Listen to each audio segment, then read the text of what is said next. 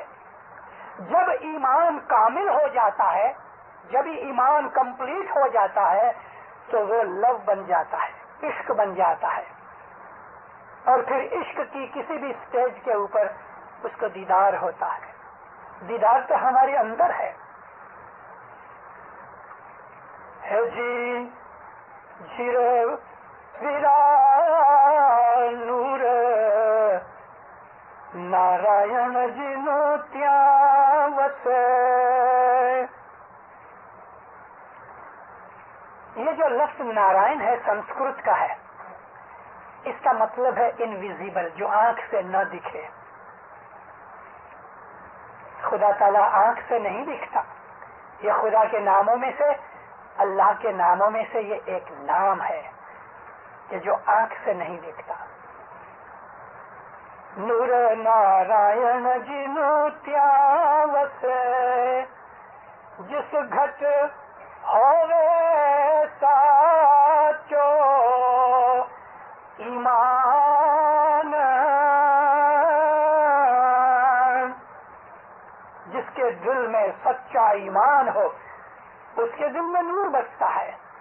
تینے دیولوک پرنام کرے پچھے، واسوتے وئی کنٹھ ٹھام، اس کو فرشتے سلام کرتے ہیں۔